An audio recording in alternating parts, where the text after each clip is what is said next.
Welcome back. ఎర్రకోటపై జాతీయ జెండాను ఎగురవేశారు ప్రధాని మోదీ. కానీ ఇది కూడా ఒక వివాదానికి కారణమవుతోంది. ముఖ్యంగా కాంగ్రెస్ పార్టీ కొన్ని ఆరోపణలు చేస్తోంది. సోషల్ మీడియాలో కూడా పెద్ద ఎత్తున ఒక చర్చ జరుగుతోంది.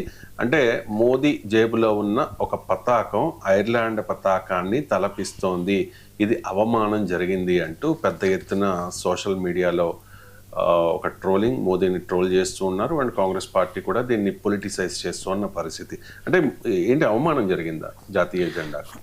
అంటే వివాదం రేపాలంటే ఏ విధంగానైనా రేపొచ్చు. వివాదం కాదంటే అది వివాదం కాదు. భారత ప్రధాని ఈరోజు ఎర్రకోట బుర్జులపై నుంచి జాతిని ఉద్దేశించి 80వ స్వాతంత్ర దినోత్సవం సందర్భంగా తన ప్రసంగాన్ని ఆయన ఇచ్చారు. జాతిని ఉద్దేశించి చాలా వ్యాఖ్యలు చేశారు. అయితే ఇప్పుడు ఆ ప్రసంగం కంటే ఒక చిన్న కర్చీఫ్ వివాదం అనేది ఇప్పుడు రాజకీయంగా కొంత చర్చకు దారితీసింది. సోషల్ మీడియాలో కాంగ్రెస్ విపరీతంగా ట్రోల్ చేస్తుంది. ఇదేంటంటే ప్రధాని ధరించిన కోట్, అంటే ఆయన ధరించిన కోట్లో మనం విజువల్స్ మీద కూడా చూడొచ్చు. అక్కడ ఆ సీక్వెన్స్ ఉంది కదా, ఫస్ట్ ఆరెంజ్, తర్వాత వైట్, తర్వాత గ్రీన్ ఉండాలి. కానీ ఏంటంటే వరుస క్రమం అనేది ఇప్పుడు తప్పుగా పెట్టేశారు. ఒక దేశ ప్రధాని ఆ విధంగా ఎట్లా పెడతారు, ఇది ఐర్లాండ్ జాతీయ జెండాను తలపిస్తోంది అంటూ కాంగ్రెస్ పార్టీ ఐటీ చీఫ్ ఎవరైతే ఉన్నారో, కాంగ్రెస్ మీడియా విభాగ అధిపతి ఎవరు ఉన్నారో పవన్ ఖేరా ఒక్కసారిగా ఒక పవర్ఫుల్ డిజిటల్ అటాక్ దిగారు. దీంతో కాంగ్రెస్ పార్టీ నేతలందరూ మొత్తం ప్రధానికి దేశం అంటే ఇది పోయింది, దేశ జెండాను కూడా అవమానపరిచారని ఇట్లా రకరకాలుగా అది అంతా అంటే వాళ్ళ గేమ్ అదే కదా. అంటే వాళ్ళు ఒక ఇది లేపారు. ఆ లేపిన చుట్టూ వాళ్ళకి అనుకూలమైన వాళ్ళందరూ విపరీతంగా ట్రోల్ చేస్తున్న పరిస్థితి ఉంది. ఇక్కడ ఇష్యూ ఏంటంటే మన ఆర్డర్ ఇది జాతీయ జెండా కాదు, ఇది ఐరోపా ఖండంలో ఐర్లాండ్ దేశపు జాతీయ జెండాను ఉంది అని పవన్ ఖేరా సోషల్ మీడియాలో చెప్పారు. అంటే ఆయన ఏమంటారంటే, ప్రధాని గారు కనీసం మన త్రివర్ణ పతాకాన్ని ఏ వరుసలో ధరించాలో కూడా మీకు తెలియదా? మీరేమైనా భారత్ బదులు ఐర్లాండ్ స్వాతంత్ర దినోత్సవం జరుపుకుంటున్నారా? ఉర్దూ భాష రాసినట్టు కుడి నుంచి ఎడమకి త్రివర్ణాన్ని అమర్చుకున్నారంటూ పవన్ ఖేరా వేసిన సెటైర్లు ఇప్పుడు ఒక పొలిటికల్ ఇష్యూకి దారితీసాయి.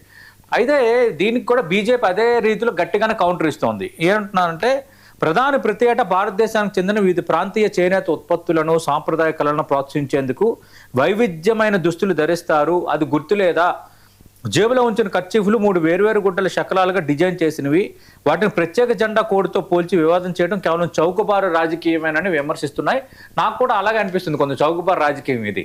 భారత ప్రధాని స్వాతంత్ర దినోత్సవాల జాతిని ఉద్దేశించి మాట్లాడుతుంటే గుండీలో దారం లేదా, ఈ 3 రంగులు అటు నుంచి ఇటు పెట్టారా అని ఆ వివాదం రేపటం అనేది నిజంగా అది మీనింగ్ లెస్.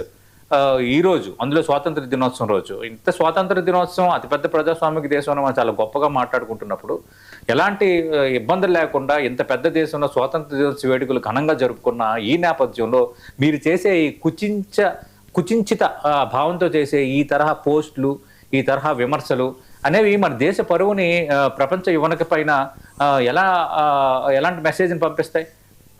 ఇవి కొంచెం ఈ కథలు పడడం కొంచెం తగ్గించుకోవాలి కాంగ్రెస్ పార్టీ. ఇది మాత్రం చాలా తప్పుగానే అనిపిస్తోంది. సరే, అది చిన్న డిజైన్ ట్విస్టా, లేదంటే ఫ్యాషన్ ట్విస్టా, లేదంటే అట్లా మామూలుగా ఆ పైన ఆయన స్వాతంత్ర దినోత్సవం కాబట్టి దీనికి దానికి సంబంధం లేదా అనేది ఉండొచ్చు, ఏమైనా ఉండొచ్చు. ఎందుకంటే రకరకాల దుస్తులు ఆయన ధరిస్తారు, కొన్నిటికి అట్లా డిజైన్స్ కూడా ఉంటాయి. కేవలం దాన్ని దీనికి లింక్ పెట్టేసి చేస్తే ఏమనుకోవాలి? పోనీ అటు నుంచి చూస్తే కరెక్ట్ ఆర్డర్ ఉన్నట్టే కదా మరి మీరు అన్నట్టు. అంటే ఏదో ఒకటి లేపాలి, ఏదో ఒక ఇష్యూ చేయాలి, ప్రధాని ఇమేజ్ని డ్యామేజ్ చేయాలి.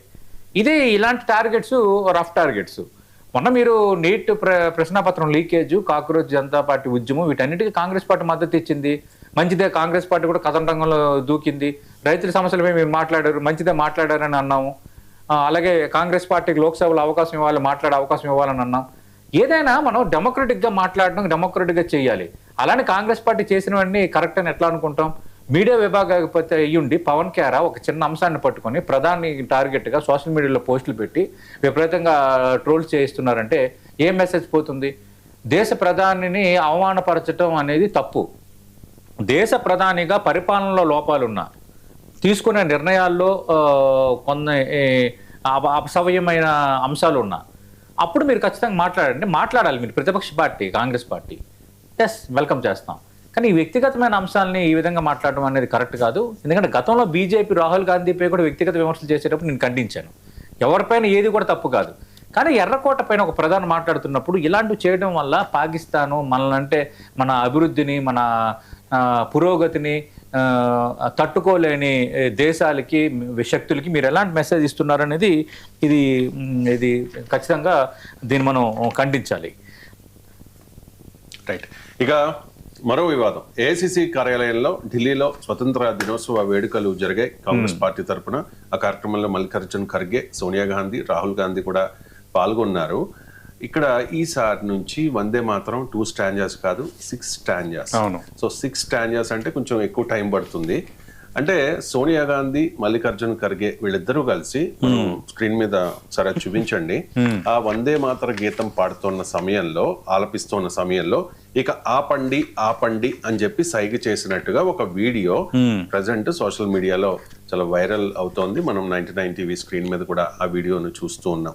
అసలు వివాదం ఏంటి? దీన్ని అంటే మోదీని ఏ రకంగా టార్గెట్ చేశారో, అలాగే ఇప్పుడు సోనియా గాంధీ, మల్లికార్జున్ ఖర్గే అంటే కాంగ్రెస్ పార్టీ, ఆ పక్కనే రాహుల్ గాంధీ ఉన్నాడు కాబట్టి వీళ్ళకి వందే మాతర గీతం అంటే ఈ కాంగ్రెస్ వాళ్ళకి అసలు గౌరవమే లేదు అన్నట్టుగా విపరీతమైన చర్చ అయితే జరుగుతోంది. అసలు ఏం జరిగింది? వాళ్ళు ఎందుకు అన్నట్టు అది ఆపమని చేసిన సైగనా, లేక మీరేం చెప్తారు? అంటే ఏంటంటే అంటారు కదా కర్మ రిటర్న్స్ అని, కర్మ వస్తుంది అని. అది చాలా మందికి ఏమో కొంచెం గ్యాప్ తీసుకొని జరుగుతుంది. ఇక్కడ కేవలం క్షణాల్లోనే జరిగింది. ఎందుకంటే ఎర్రకోటపై నుంచి ప్రధాని నరేంద్ర మోదీ మాట్లాడుతుంటే ఆయన వేసిన వస్త్రధారణలో ఆ కర్చీఫ్ మోడల్ అనేది ప్యాటర్న్ అట్నుంచి ఇటు పెట్టారు. ఆ దేశ పతాకం అంటే, జాతీయ పతాకం అంటే గౌరవం లేదని ఆ కాంగ్రెస్ పార్టీ మీడియా విభాగాధిపతి పవన్ ఖేరా ఎక్కడైతే సోషల్ మీడియాలో పోస్ట్ చేసి ఇంతగా ప్రధాని మోదీ పైన టార్గెట్ చేశారో, కరెక్ట్గా ఆయన ట్వీట్ చేసిన కరెక్ట్గా 20-25 మినిట్స్కే కాంగ్రెస్ పార్టీ వ్యవహారాన్ని ఇప్పుడు బీజేపీ మిగతా వాళ్ళు పోస్ట్ చేశారు. మరి ఇప్పుడు పవన్ ఖేరా దీన్ని ఏమనాలి? మీ పార్టీకి సంబంధించిన కీలక నేత, పార్టీకి అధ్యక్షురాలుగా పనిచేసిన వ్యక్తి, అవునన్నా కాదనుకున్నా ఆమె కాంగ్రెస్ పార్టీకి కీలకమైన సోనియా గాంధీ, స్వాతంత్రం తెచ్చిన కుటుంబం మాది, గాంధీ కుటుంబం మాదని మాట్లాడే సోనియా గాంధీ కానీ మిగతా వాళ్ళు కానీ, మరి దీనికి ఏం సమాధానం చెప్తారు? ఇక్కడ ఇష్యూ ఏంటంటే ఇక్కడ కూడా సోనియా గాంధీ తప్పు చేసింది అన్నాం. ఆమె ఏ ఉద్దేశంతోనో ఏదో సైకిల్ చేయటం, లేదంటే ఏదో కోరుకున్నారు, ఏదో కావచ్చు. అంటే మరి మీరు అట్లా చేసినప్పుడు ఎదుటోడు ఏం చేస్తాడు? ఎదుటోడు కూడా చూశాడు. వందే మాత్రం గీతం నడుస్తున్నప్పుడు మధ్యలోని నిర్వాహకుని పిలవటము, అలాగే ఏదో చెప్పడం, ఒక దశలో ఆమె ఆపండి అన్నట్టు సైకిల్ చేయటం, అంటే వందే మాత్రం గీతం పాడడం, వందే మాత్రం గీతం పైన, జాతీయ గీతం పైన మీకు గౌరవం లేదా అన్న అంశం ఇప్పుడు వచ్చింది. మరి ఇప్పుడే కాంగ్రెస్ ఏం సమాధానం చెప్పుకుంటుంది? నేను ఇప్పుడు కూడా అంటున్నాను, నేను ఎక్కడో ఏమో ఆమె నిజంగా ఇది తప్పు చేసిందని అనట్లేదు సోనియా గాంధీ. సరే, ఆమెకున్న వయసు రీచో లేదంటే ఏదైనా సమస్య వచ్చో ఏదైనా అని ఉండొచ్చు. అంటే మీరు ప్రధానికి సంబంధించిన కర్చీఫ్ని మీరు రాజకీయం చేయొచ్చు, ఇప్పుడు దీన్ని మిగతా వాళ్ళు రాజకీయం చేయకుండా ఉంటారా? అంటే కౌంటర్కి అన్కౌంటరే ఇప్పుడు ఇది. అందుకు ఇవే ఇప్పుడు మీరు అది చేశారు. ఇప్పుడు మీ దగ్గర వెంటనే విత్ ఇన్ మినిట్స్లో మీ దగ్గర ఒక సమస్య దొరికిందిగా. వందే మాత్రం జరుగుతున్నప్పుడు లేటెస్ట్గా మనం చూసాం, ఆల్రెడీ 4 స్టాంజర్స్ ఉన్న వందే మాత్రం మరో 2 స్టాంజర్స్, గతంలో ఉన్న 6 స్టాంజర్స్ అవి ఈ సంవత్సరం నుంచి పాడాలని ఖచ్చితంగా ఒక నిబంధన పెట్టారు. ఆ నిబంధన కాకముందే పార్లమెంట్ దీనికి సంబంధించి ఒక చట్టం కాకముందే విజయ్ ముఖ్యమంత్రి అయినప్పుడు ప్రమాణ స్వీకారం అప్పుడు ఆయన ప్రారంభంలో అది చేశారు. ఇప్పుడు ఈరోజు అందరూ అది ఆలపించారు, ఇన్క్లూడింగ్ అసలు మాతో పాటు. మాకు ఇక్కడ స్వాతంత్ర దినోత్సవ వేడుకలు 1990 స్వాతంత్ర దినోత్సవ వేడుకల్లో కూడా మేము 6 స్టాంజాలు దేశభక్తి గలవారం కాబట్టి, దేశ చట్టాలపైన గౌరవం ఉంది కాబట్టి మేము ఆలపించాం. కానీ ఇప్పుడు ఆలపిస్తున్న మధ్యలో ఆమె ఆ విధంగా సైకిల్ చేయటం అని ఏమనుకోవాలి? అంటే వందే మాత్రం అంటే గౌరవం లేదా సోనియా గాంధీకి? ఫిక్స్ అయిపోవచ్చా మేము? మరి మీరు ప్రధాని మోదీ 3 కర్చీఫ్లు పెట్టుకున్నారు కాబట్టి ప్రధాని మోదీకి జాతీయ పతాకం అంటే గౌరవం లేదని మాట్లాడావు కదా పవన్ ఖేరా. మరి ఇప్పుడు సోనియా గాంధీ విషయంలో మేము ఫిక్స్ అయిపోవచ్చా? అక్కడ ఆయన చేసింది తప్పు కాదు, ఇక్కడ సోనియా గాంధీ కూడా చేసింది తప్పు కాదని నేను అంటాను. అనవసర వివాదాలు రేపి స్వాతంత్ర దినోత్సవం రోజు కూడా మీ రాజకీయాలు చేసుకొని, సోషల్ మీడియా రాజకీయాలు చేసుకున్నంత అంత హీన స్థితిలో ఉన్నారా రాజకీయ పార్టీలు, సోషల్ మీడియా విభాగాలు? Where we are going, where you are going ఒకసారి అర్థం చేసుకోండి. ఈరోజు స్వాతంత్ర దినోత్సవ వేడుకలు అందరూ ఆహ్లాదంగా, అన్ని రాష్ట్రాల ముఖ్యమంత్రులు, అన్ని రాష్ట్రాల ప్రజలు దేశం పట్ల దేశభక్తిని ప్రదర్శిస్తూ, జాతీయ పతాకానికి సెల్యూట్ చేస్తూ ఒక ఆహ్లాదకరమైన వాతావరణంతో వేడుకలు జరుపుకుంటుంటే మీ రాజకీయ కొట్లాటేంద్ర బాబు, మీ సోషల్ మీడియా పిచ్చేంద్ర బాబు, మీ సోషల్ మీడియా ఈ యుద్ధం ఏంటి? నిజంగా ఇది కరెక్ట్ కాదు. పవన్ కేరాది ఎక్కువ తప్పు కనిపిస్తోంది. పవన్ కేరా చేశారు కాబట్టి వెంటనే బీజేపీ దీన్ని అందుకుంది. మధ్యలో ఎట్లా ఆపుతారని అంటుంది. చెల్లుకు చెల్లు అన్నట్టుగా ఉంది ఇప్పుడు వ్యవహారం. అందుకే మీరు తగ్గండి. ఫైనల్గా స్వాతంత్ర దినోత్సవం రోజు ఎవరేం చేయాలో ఎవరి బాధ్యతలు ఏంటో మాట్లాడండి.